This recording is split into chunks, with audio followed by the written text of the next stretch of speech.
Apocalipse capítulo 5, o 4 nós vimos a semana passada. Apocalipse capítulo 5. Um advogado ficou com a incumbência de defender num tribunal um homem que estava sendo julgado, respondendo a um processo por homicídio. E ele era culpado. O advogado sabia que ele havia realmente assassinado uma pessoa. A grande parte da comunidade sabia disso. E estava lá no tribunal no dia do julgamento dele, e o advogado, sabendo que as provas eram muito fortes contra o seu cliente, e que provavelmente ele viria a ser condenado, durante o julgamento, todas as vezes que lhe davam a palavra, ele dizia assim, olhando para os jurados. Ele olhava para os jurados e dizia assim: os senhores aguardem que no final do julgamento os senhores terão uma surpresa aqui. Os senhores e todas as pessoas da plateia. E o julgamento ia seguindo, as testemunhas sendo ouvidas e todas as provas contra o cliente dele, aquele quadro horrível de condenação. Lá no final do julgamento, quando foi dada a palavra ao advogado de defesa, ele começou a fazer a sua sustentação oral, defendendo o seu cliente, os jurados prestando atenção, o juiz também, todas as pessoas que lotavam o auditório do tribunal. E no final, quase ao encerrar a sua defesa, o advogado usou de uma artimanha e disse assim: agora é o momento da surpresa que eu anunciei para vocês. Vocês estão acusando o meu cliente de ter matado uma pessoa. E vocês vão se surpreender, porque dentro de 30 segundos vai entrar por aquela porta a pessoa que vocês dizem que foi assassinada por ele. Todo o auditório virou de costas para a porta. E o advogado começou a olhar no relógio. Ele deu 30 segundos. E todas as pessoas viradas para lá olhando, e passaram-se os 30 segundos e ninguém entrou pela porta. O advogado olhou para os jurados, olhou para a plateia e disse assim: todos vocês olharam. Sabem por que olharam? Porque tiveram dúvidas. Se tivessem certeza, convicção que o meu cliente havia assassinado essa pessoa, vocês não olhariam para a porta. Vocês só olharam porque ainda têm dúvidas. E há uma máxima no direito que na dúvida você não pode condenar. Os senhores não têm autoridade para condená-lo, porque todos tiveram dúvidas. É o que eu tinha a dizer. Os jurados se retiraram para o veredicto, o juiz também, todos se recolheram, voltam, assentam-se no lugar, todo o tribunal esperando, o juiz vai ler então a sentença. E o juiz pede para todo mundo ficar em pé e diz assim: o veredito é culpado. O advogado ficou revoltado, tomou a palavra e disse: é um absurdo, excelência, é um absurdo. Todos aqui presenciaram, todos vocês tiveram dúvidas, todos olharam para a porta esperando a entrada daquela pessoa. Todos os jurados olharam, inclusive o senhor, excelência. Até o senhor olhou. E o juiz disse: é verdade. Só uma pessoa não se virou e não olhou: o seu cliente. Assim é os olhos de Deus. Nada escapa aos olhos de Deus. Nada. Nós podemos enganar com palavras, com sofismas, com o que quer que seja. Eu estou contando essa história porque esse é o tema central do assunto desta noite no capítulo 5 de Apocalipse. Nós vamos falar de juízo, de julgamento de Deus. E bem a propósito do tema, bem a propósito, há poucas horas atrás, há 2 horas atrás, chega a notícia para nós que o senador Renan Calheiros foi inocentado. E um dos senadores que fez a defesa dele mais veemente, o senador Almeida Lima, dá uma entrevista para a televisão e diz assim: a absolvição do senador Renan Calheiros foi uma vitória do povo brasileiro. E a gente tem que ouvir. Mas até quando vai ser assim? Até quando? Vai ser sempre assim? Vamos ver essa noite? Vamos ver se vai ser sempre assim? Ou se Deus está reservando alguma coisa. Quem não trouxe a Bíblia, basta erguer a mão, porque lá atrás nós temos Bíblias e vamos fazer chegar até a sua mão, se você quiser acompanhar esse capítulo 5, onde nós vamos estudar verso a verso, e observando e respondendo essa pergunta. Esse capítulo vai responder: vai ser sempre assim? Vamos ver juntos o que o livro do Apocalipse revela para nós a respeito desse assunto? Vamos ver. Apocalipse 5, verso 1, diz assim: vi na mão direita do que estava assentado sobre o trono um livro escrito por dentro e por fora, selado com 7 selos. Para aqui. Aqui é preciso uma explicação. Aqui, quando o livro do Apocalipse fala em um livro, não é no conceito que nós temos hoje de livro. O nosso conceito hoje de livro é isso aqui, né? É um livro, sim. Esse é o formato do livro no nosso tempo. Não era assim no tempo de Jesus e no tempo do Velho Testamento. Para eles, livro naquela época eram rolos de pergaminho ou de papiro. Rolos. Eles chamavam de livros. Então, quando João tem a visão aqui do trono de Deus, na mão direita de Deus, um livro com 7 selos. Na verdade, eram 7 rolos de papiro ou de pergaminho, 7 papéis assim enrolados, e cada um deles tinha um selo fechado. Então eram 7 selos, 7 rolos. Aqui a Bíblia começa a mencionar uma nova série profética com 7 profecias, 7 fases, 7 partes, cada uma selada. É disso que o livro está falando. Deus mostrou isso para João. E João olhou aquilo lá e ele, vocês vão entender na metade desse estudo, por que ele vai ficar impressionado, como nós vamos ver adiante. Ele entendia o simbolismo daquilo, como nós vamos entender hoje. O que aqueles 7 livros selados representavam no tempo de João? Tinha um simbolismo, uma representação muito forte, que não tem para nós hoje. Daí a importância de nós entendermos isso. Porque aquela visão era muito forte. E por que aqueles 7 livros selados na mão de Deus? É importante você entender, porque isso tinha a ver com uma coisa do povo de Israel e daquele tempo. Verso 2 diz assim: vi também um anjo forte, bradando com grande voz. O que o anjo dizia? Olha a pergunta: quem é digno de abrir o livro e de lhe romper os selos? Vamos ler o 3 e o 4. E ninguém no céu, nem na terra, nem debaixo da terra podia abrir o livro, nem olhar para ele. E eu chorava muito. Eu disse que ele ficou muito impressionado. Ele diz: eu chorava muito, porque ninguém fora achado digno de abrir o livro, nem de o ler, nem de olhar para ele. Aqui nós temos que entender. Por que aquela visão fez com que o profeta João começasse a chorar? Ele disse muito, copiosamente. O que significava no tempo dele, o que significavam aqueles 7 selos, 7 rolos fechados e selados? Para que ele, ao ver aquilo na mão de Deus, o que o fez chorar?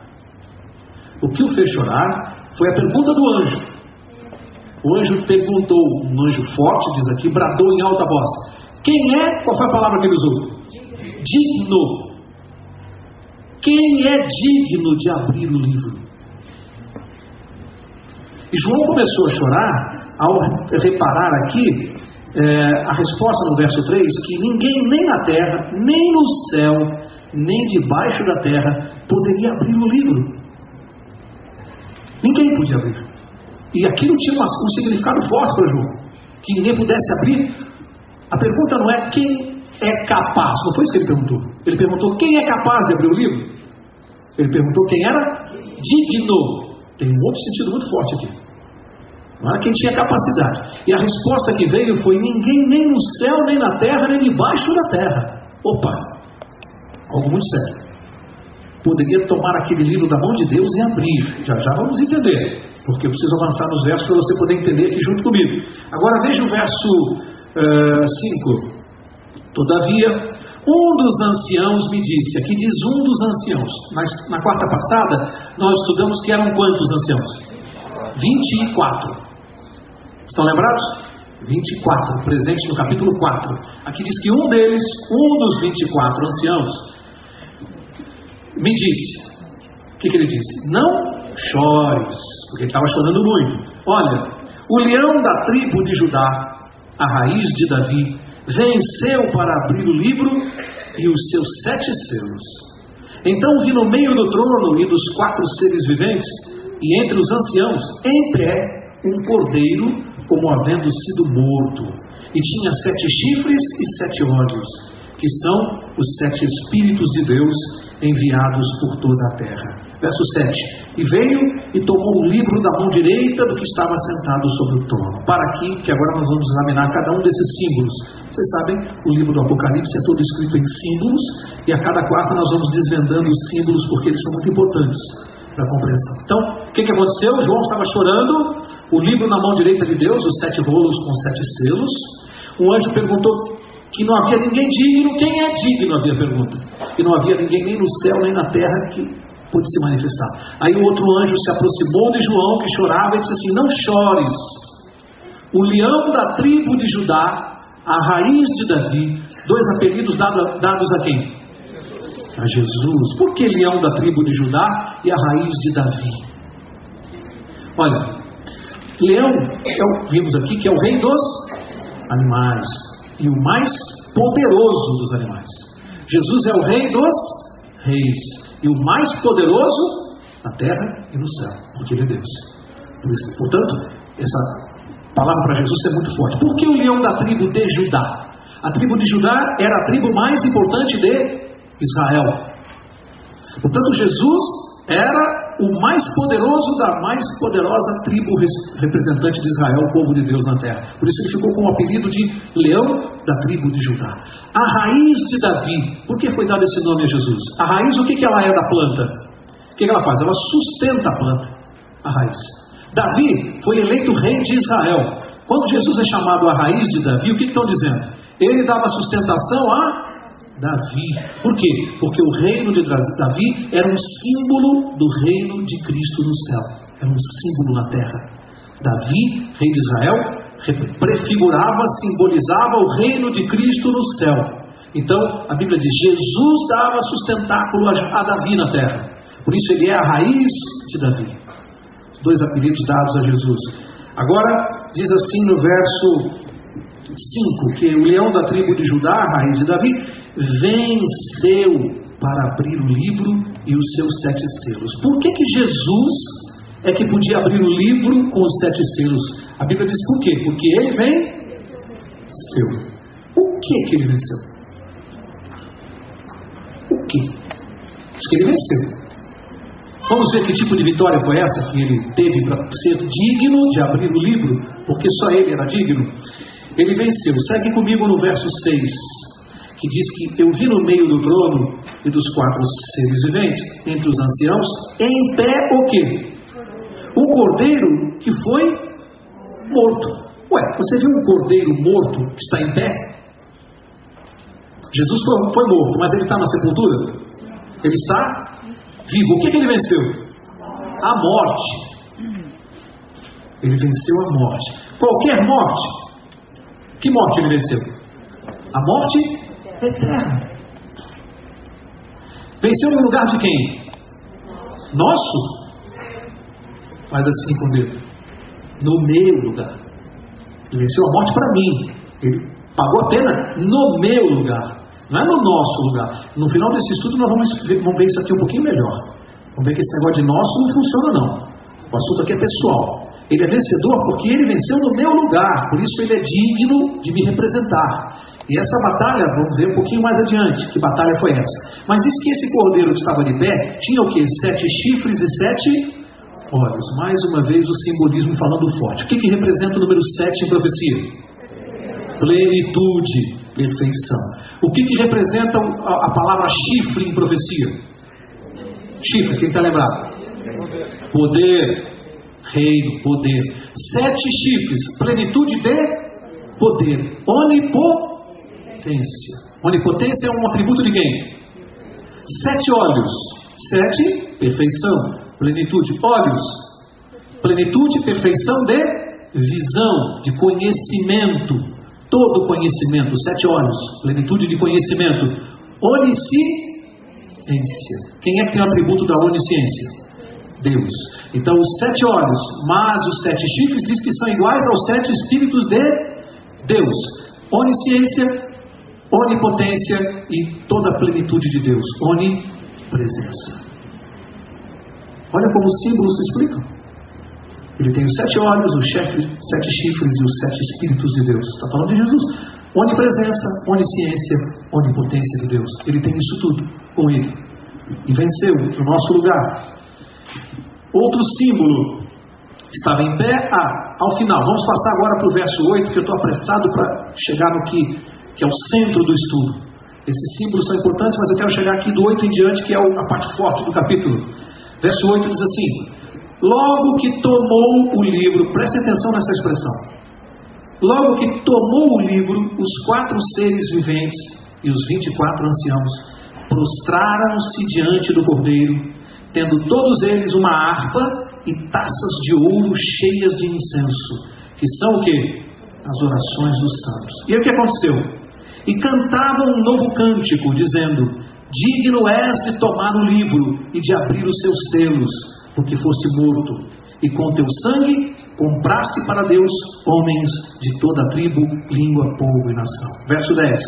Para o nosso Deus os fizeste reino e sacerdotes, e eles reinarão sobre a terra. Aqui nós temos que explicar o centro do estudo dessa noite, que é a parte mais importante. Agora vamos explicar o livro, porque os selos, porque esse símbolo, porque João chorou. Veja, aqui é preciso entender um pouquinho de Velho Testamento e o que significavam os livros selados, os rolos selados para o povo de Israel.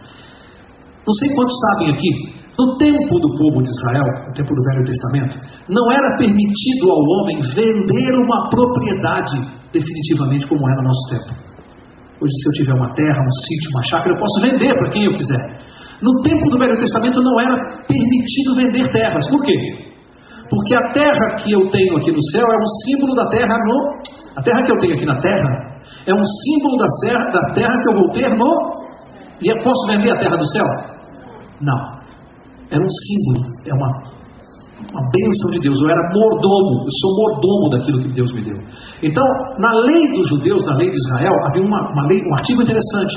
É o seguinte: você só podia, se eu tenho uma dívida e eu quero pagar a minha dívida, preciso vender a minha propriedade para pagar a dívida, a lei da época dizia que essa propriedade só poderia ser vendida por tempo limitado.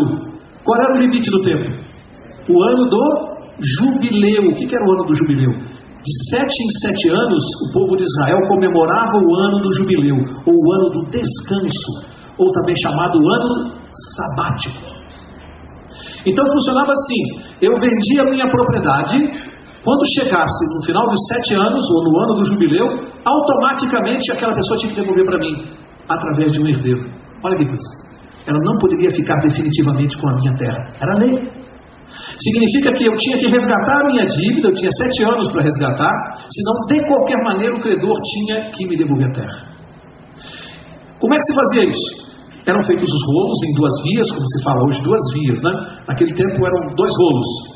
Um era selado com o sinete do vendedor, o anel dele, selava, fechava o rolo, ficava com ele. O outro era aberto, as testemunhas assinavam e somente as testemunhas conheciam as condições da venda. Então, olha, eu devo 100 mil reais, eu vou pedir 3 anos para você para pagar, te transfiro essa terra, se eu tiver o dinheiro antes, você me devolve antes. Eu não era obrigado a esperar o ano do jubileu. Eu poderia resgatar antes essa terra. Não eu. Aí é que está interessante. A reaquisição tinha que ser feita por um parente próximo meu, ou herdeiro. Não por mim mesmo. Tinha que ser um parente próximo ou um herdeiro, que tinha que ir lá fazer o resgate da terra. Era assim. E ficava selado o rolo. Ora, agora preste atenção no que Deus fez. Por que João chorou? E por que ele entendeu isso? João foi conduzindo a cena do trono no céu, quando vai começar o julgamento. Paramos na quarta passada. De repente Deus, com 7 rolos selados, o que João lembrou? A terra que nós perdemos. Quanto é que nós perdemos? Quando Adão pecou. Quando Adão pecou, a herança da terra prometida, quem que usurpou e ficou com a terra? Satanás. Ele é o possuidor. Ele é aquele que está na posse da terra e reivindica isso. E nós perdemos esse direito à terra. Naquele momento que o documento está na mão de Deus, o anjo pergunta: quem é digno de tomar da mão de Deus e pode retomar a terra? Quem é? Ninguém no céu nem na terra, a não ser o cordeiro, o leão da tribo de Judá, porque ele foi o vencedor. E ele pagou como? A dívida nossa da terra. Foi morto com sangue. João começou a chorar porque ele entendia isso. Quando ele viu o selo na mão de Deus e o anjo disse que ninguém era digno, o que o profeta pensou? Todas as promessas de Deus e tudo que eu preguei durante a minha vida inteira vai cair por terra se a herança não for dada para nós. Ele compreendeu o simbolismo fortíssimo daquilo. De repente Jesus, diz no verso 7, vai, toma o rolo da mão de Deus e resgata. Para quem ele devolveu a terra? Faz assim com o dedo. E João chorou. E tem que chorar mesmo, porque ele está entendendo o que está acontecendo. É uma questão de salvação para nós. Aquele simbolismo diz muito para João e diz para nós. Ali, naquele momento, Jesus, quando morreu na cruz, guarda isso. Ele garantiu a nossa herança futura. Mas ela só vai se concretizar quando ele voltar, porque a herança é futura. Ele garantiu, mas eu ainda não tomei posse. Para que aconteça isso, primeiro precisa acontecer uma coisa. Tomou o livro está fechado ou está aberto na mão de Deus? Selado. Tem que tirar o selo, não tem? O que tem nesse livro que está na mão de Deus? O que tem no documento do contrato que a testemunha conhecia? As condições. O que tem no livro que está na mão de Deus? A sua vida e a minha vida, os nossos atos. Estão no livro. Só Jesus pode tirar o selo e abrir. E quando ele abre, o que começa no céu? O julgamento. A herança e a volta de Jesus só pode se concretizar após o exame dos livros. Só após o julgamento. As nossas vidas vão ser analisadas lá no céu, nesse tribunal que está armado, que está montado, para que então Jesus possa trazer, executar a sentença. E agora eu vou explicar uma coisa que os advogados compreendem melhor. Todo julgamento, e vocês vão compreender porque isso é simples, todo julgamento, seja na justiça do céu ou da terra, é composto de 3 fases. Qualquer julgamento, sem uma das 3 fases, ele é nulo. Incrível que isso que a gente aprende na faculdade, e serve para mim hoje aqui, você vê na Bíblia valendo no céu, no julgamento de Deus. Vale lá também. 3 fases do julgamento. Primeira, a fase investigativa. Qualquer processo, seja na terra ou no céu, tem que haver investigação. Apresentação de documentos, defesa das partes, senão ele é nulo. Como é que alguém pode ser acusado sem se defender? Então no céu tem a fase investigativa? Sim ou não? Quando começou? 1800 e... Como é que eu sei? Nós sabemos pela profecia de Daniel, capítulo 8 e 9. 2.300 tardes e manhãs. Mas aqui tem uma pista para nós. Lembram-se das 7 igrejas? Lembram-se do período quando começou a igreja de Laodiceia? Que ano? 1844. Exatamente aqui. Quando nós estudarmos a partir de agora os 7 selos, nós vamos estudar na próxima quarta, você vai ver como uma profecia cruza com a outra. Nós estamos exatamente no período do início do julgamento no céu aqui. Exatamente no momento que Deus está com esse rolo na mão. Você vai ver que as profecias vão se cruzar. E o tempo, é impressionante a Bíblia. Portanto, o juízo investigativo já começou no céu no ano de 1844. Todos os livros foram abertos no céu e todos nós estamos sendo julgados. Todos nós.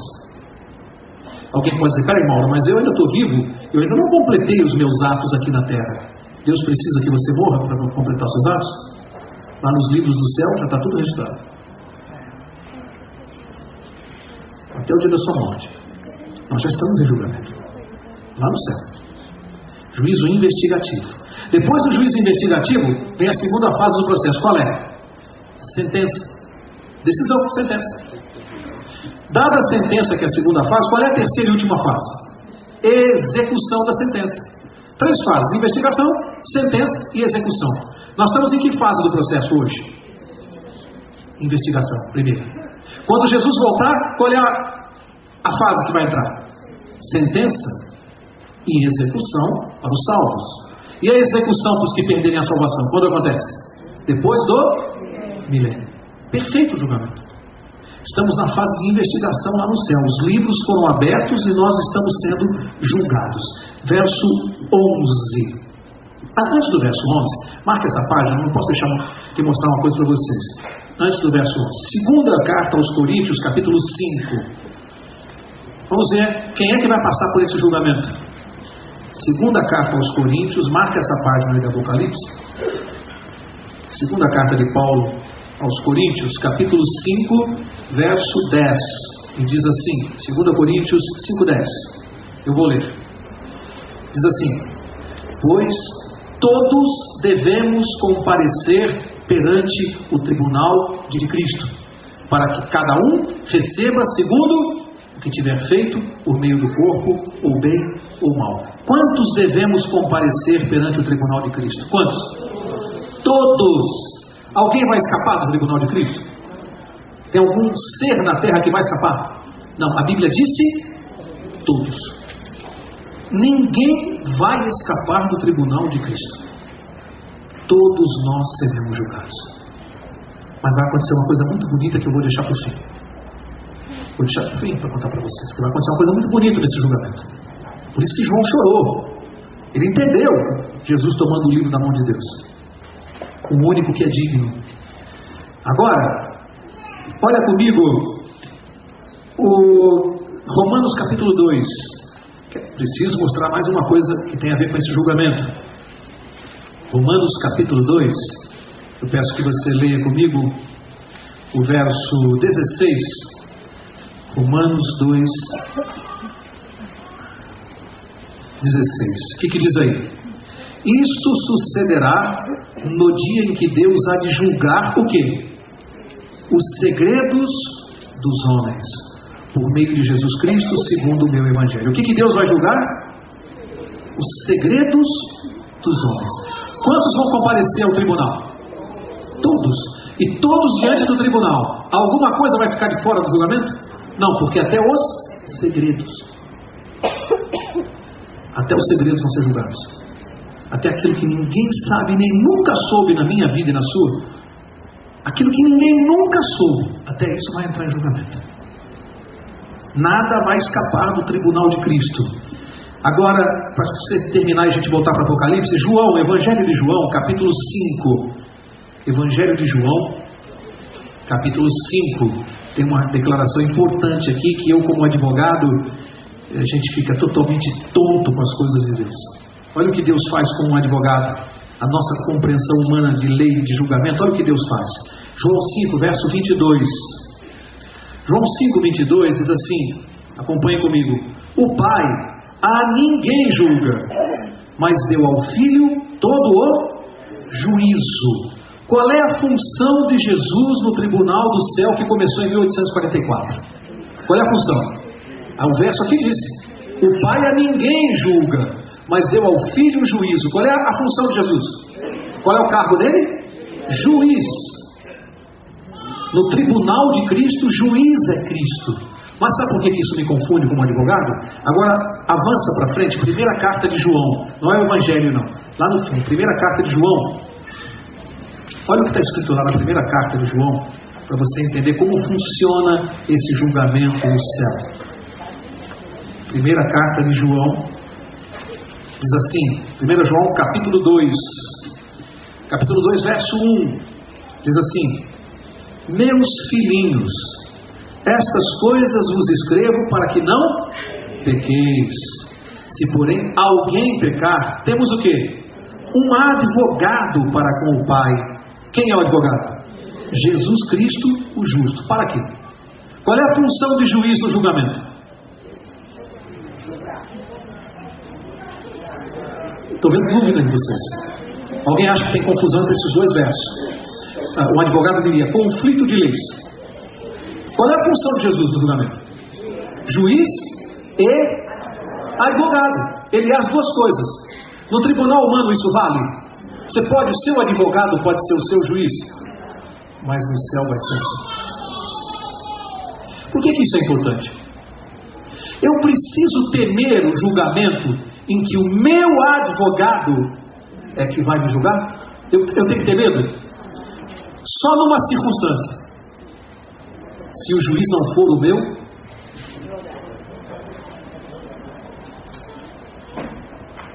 o que eu preciso para que o juiz seja meu advogado? O que você precisa fazer para constituir um advogado? Dar uma procuração. Será que todos nessa sala já deram uma procuração para Jesus ou tem gente ainda pensando? Porque que ele é o juiz, ele vai ser de qualquer maneira, para todos. Mas advogados são aqueles que derem procuração para ele. Portanto, toda a minha sorte no julgamento depende de se meu advogado também é o meu juiz. Porque se o meu juiz for um e o advogado for outro, vocês estão começando a entender onde nós vamos chegar? Os que não aceitaram ainda estão sem advogado. Porque o juiz, de qualquer maneira, Jesus será. Então a questão de aceitar Jesus como Salvador não é simplesmente vir aqui à frente.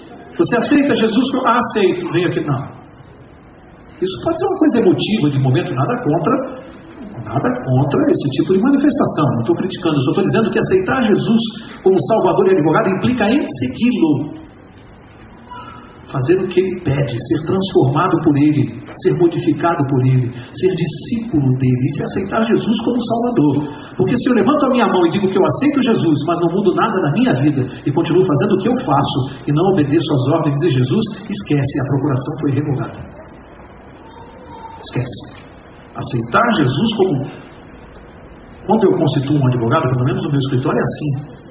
Quando um cliente me procura para me contratar, eu vou examinar o caso dele. Primeiro eu vou dizer se eu vou pegar ou não.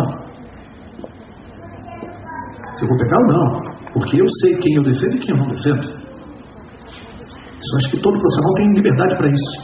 Eu jamais defenderia um traficante, por exemplo. Jesus não. Ele defende. Incrível, né? Ele defende. Mas porque ele pode fazer o que eu não posso. Ele pode transformar o traficante e eu não posso. Eu não posso fazer isso, mas ele pode. Só que há um contrato entre mim e o meu cliente. As condições. Quando eu vou contratar Jesus, também tem condições. Mauro, você quer ser meu...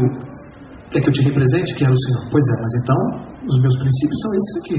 Você vai segui-los? Vou, então vou ser seu advogado. Ah, Senhor, mas esse princípio aqui eu não posso, aquele também não posso, esse aqui não dá, infelizmente não posso te representar. É assim que funciona, gente. Não dá para dizer eu sou de Jesus, eu sigo Jesus e não faço o que Ele pede. Não dá, isso não existe. Ou você é seguidor de Cristo ou você está sem advogado. Mas eu quero fechar. Mas marca isso. Jesus é ao mesmo tempo juiz, meu juiz, e poderá, dependendo da minha vontade, também ser meu advogado. Ele vai acumular as duas funções, sem que seja nulo esse processo. Isso aqui é incrível. Não vicia o processo. Para terminar, verso 11. Volta lá para Apocalipse 5. Vamos terminar os 4 últimos versos. Apocalipse 5, verso 11 diz assim: Então olhei e ouvi a voz de muitos anjos ao redor do trono, e dos seres viventes, e dos anciãos. E o número deles era milhões e milhões, e milhares e milhares. Quantos anjos tem no céu? Aqui diz, milhões de milhões. Quantos são milhões de milhões? Quem tem uma calculadora com muitos zeros, faça a conta, multiplica milhão por milhão. Vê o que vai dar. É de trilhão para cima. É o que tem de anjo no céu. E a Bíblia diz que um só pode matar mais de 180 mil homens, como aconteceu. Um só. Imagina o poder de um anjo. Lá tem trilhões à nossa disposição de anjos. Verso 12. O que os anjos estão fazendo? Proclamando com grande voz. Olha, trilhões de seres proclamando o quê? Digno é o Cordeiro que foi morto de receber poder e riqueza e sabedoria e força e honra e glória e louvor. Então ouvi toda criatura que está no céu, na terra, debaixo da terra e no mar, e todas as coisas que neles há dizerem ao que está sentado sobre o trono, e ao Cordeiro seja o louvor, e a honra, e a glória, e o poder para todo sempre. E os 4 seres viventes diziam, amém, e os anciãos prostraram-se e o adoraram. Por que tudo isso? Porque todo esse louvor no céu, dado à pessoa de Jesus, quando ele tomou o livro com selos e vai abrir os selos. Por que, gente? Porque os anjos, os anciãos, João, o apóstolo, todos que estavam lá, trilhões de anjos, compreenderam essa coisa maravilhosa que foi o plano da redenção. E aqui eu quero encerrar com a questão do vencedor. Por que Jesus venceu Satanás? E por que eu disse que a nossa herança é futura? Jesus garantiu a minha salvação na cruz. Ele fez tudo o que eu preciso para me salvar lá na cruz, lá no passado. Mas a Bíblia diz que eu só vou receber essa herança no futuro e depende de uma coisa. Esse é o ponto. Eu vou explicar com uma ilustração. Vamos imaginar aqui, vou usar o pastor Marcelo que acabou de chegar. Vamos imaginar, por exemplo, que o pastor Marcelo me dê, uma hipótese, me dê de R$1 milhão. Pronto. Um dinheiro que o pastor Marcelo não tem condições de me pagar. Eu quero dar um exemplo de uma dívida impagável. R$1 milhão. Ele não tem condições, mas ele diz, olha Paulo, nem que eu trabalhe a minha vida inteira, eu vou te pagar. Imagine que ele está conversando comigo no meu escritório, ele é meu devedor. Imagine que entre um irmão dele, com quem ele não se dá, não é o caso do pastor Marcelo, é só um exemplo, um irmão com quem ele não se dá, e esse irmão diga assim, Mauro, quanto é que meu irmão te deve? Aí ele me deve R$1 milhão. Tá bom, então ele tira a carteira, faz o cheque de R$1 milhão, entrega na minha mão e diz assim, eu estou pagando a dívida do meu irmão. R$1 milhão, me dá o recibo. Agora eu vou fazer uma pergunta para vocês. Pensem bem antes de responder, porque tem uma conotação jurídica aqui e eu vou explicar. Eu pergunto, o irmão dele veio e me entregou um cheque de 1 milhão para pagar a dívida e pediu o recibo. Eu pergunto, a dívida do pastor Marcelo está paga? Sim ou não? Não. Alguns dizem que sim, outros que não. Alguns dizem que sim, outros que não. Há uma dúvida aqui, eu vou perguntar de novo. A dívida do pastor Marcelo está paga? O irmão veio, entregou 1 milhão, um cheque de 1 milhão na minha mão, e me pediu o recibo. Eu pergunto, a dívida dele está paga? Sim ou não? Zinho. Zinho não. Vocês beberam ou não? Vou perguntar de novo. A dívida está paga? Parece que o não está ganhando, pastor. Bom, quem disse não acertou. Precisa ver se sabe o motivo correto. A resposta correta é não. Mas precisa ver se vocês sabem por que estão dizendo não ou estão chutando. A dívida dele não está paga porque falta um requisito. Falta um requisito. E agora eu vou explicar por que falta um requisito. Veja, o irmão dele me deu um cheque de 1 milhão, me pediu o recibo, eu fiz o recibo. Então a resposta mais óbvia seria que a dívida está paga. Resposta óbvia. Mas não é assim por quê? No momento seguinte, o pastor diz assim, Mauro, eu não me dou com o meu irmão, não aceito nada dele, não aceito que o meu irmão pague a dívida por mim. Ainda que eu tenha que trabalhar toda a minha vida, eu vou pagar. Você, por favor, devolva o cheque dele. Aí o pastor pega o cheque e rasga na minha frente. Eu digo, eu não aceito que ele pague a minha dívida. Eu não quero nada do meu irmão. Isso acontece muito em questão familiar. Pergunta, ele rasgou o cheque e não aceitou. A dívida está paga? Por que não está paga? Porque aqui é uma questão jurídica. Porque o devedor não aceitou. Uma dívida para estar quitada, é preciso que o devedor concorde. É o chamado aceite do devedor. O devedor precisa aceitar que terceiro pague por ele. Se o devedor não aceita, a dívida não está paga, porque ele continua me devendo, ele não aceitou o pagamento, a quitação. Agora, pensa comigo. Jesus foi à cruz e morreu no meu lugar. A dívida está paga? Sim ou não? Não. Está paga ou não? O que falta? Que o devedor... E tem gente pensando. Tem gente pensando para decidir se aceita ou não. É uma questão de salvação eterna. Essa aceitação constitui a procuração para Jesus. É no momento que eu aceito e o sigo, aceito e me transformo em discípulo, neste momento no céu a dívida está paga. Aí no momento que Deus está com o livro, e João está olhando, e Jesus toma o livro da mão de Deus, e ele vai tirar o selo, por que os anjos estão cantando alegres e João chorou? Porque o advogado de João, meu e seu, que está com o livro, é Jesus. Aí começa o tribunal, vem o promotor, Satanás. Ou você pensa que ele não vai estar no nosso julgamento? Ele não vai faltar por nada nesse mundo. Ele é o acusador. A Bíblia diz, ele é o acusador. Ele vai chegar, diz assim, autos processo número 2.514.000, Mauro Braga. Pronto, fico eu em pé no tribunal. Aí vai lá Satanás. Este pilantra, safado, vou contar para o senhor o que ele fez. E vai começar a contar minha vida lá. E eu vou ter que esconder o rosto, né? Vou ter que esconder o rosto. Ele vai começar a contar. Aí, chega a vez do meu advogado. Ele fica surpreso, porque Jesus está sentado no lugar do juiz. E Jesus levanta e toma o lugar do meu advogado. E diz assim, mas no dia tal, a tal hora, de tal ano, ele me aceitou como seu salvador. Aceitou a minha morte na cruz no lugar dele. Porque eu não paguei por mim. Ele vai falar para Satanás. Você sabe, eu não tinha pecados. Eu paguei por ele. E ele aceitou. E me entregou a procuração. Qual é o veredito para ele? Culpado. Ok. Pago na cruz. Outro caso. Próximo. Do que você tem medo? Qual é teu medo do julgamento? Eu vejo gente apavorada com o juízo de Deus. Apavorada. O juiz é seu advogado. Ele vai bater um cara de mão assim. Pago na cruz. Próximo. Agora, ai daquele, Jesus vai ficar muito triste. Satanás acusando, Jesus vai olhar e vai dizer assim, quanto eu apelei para você, quanto eu te pedi, quanto eu implorei, quantos anjos eu mandei, você ficou pensando e pensando e pensando, aí um dia o caminhão te atropelou. E você não tem advogado aqui no céu. Aí Satanás deita e rola, né? Assim, advogado. Jesus vai chorar. Não foi por falta de oportunidade. Recado dessa noite, meu amigo, meu irmão querido, se você ainda não deu essa procuração para Jesus, faz isso antes de chegar em casa. Faz isso antes de sair aqui no trânsito, na rua. Faz logo. Não fica pensando num assunto desse. Isso não é assunto para pensar. Jesus falou assim, ó, é pegar ou largar. Você tem alguma solução melhor para a tua vida eterna? Se você tiver, a que Jesus oferece é essa. Ó, me aceita como Salvador porque eu já paguei. E me segue. Para você ser diferente.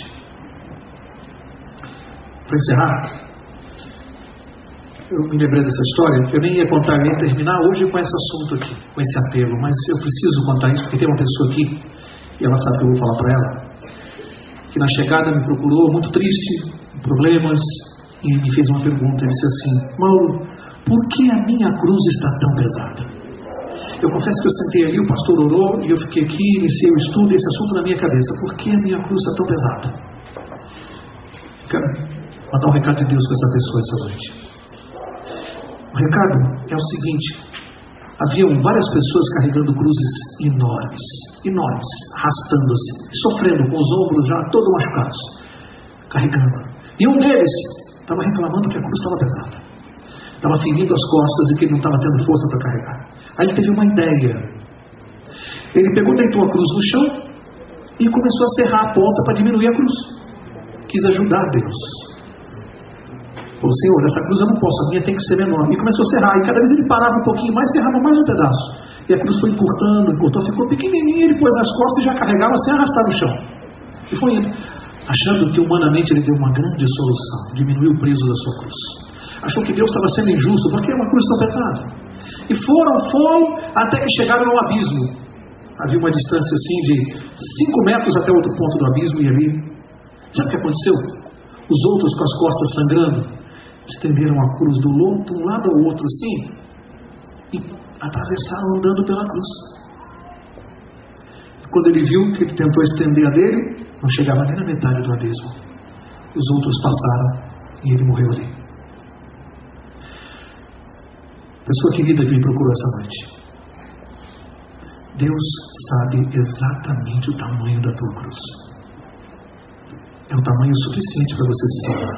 Não corta a ponta e não reclama com ele que um dia você vai passar vergonha. Carrega. Deus sabe o tamanho que cada um de nós pode carregar. Sabe exatamente o peso e o tamanho. Se a sua cruz está pesada, pode ter certeza, lá na frente ela vai te salvar. Que Deus te abençoe. Na próxima quarta, que você possa estar aqui para nós estudarmos o capítulo 6. Que Deus te abençoe.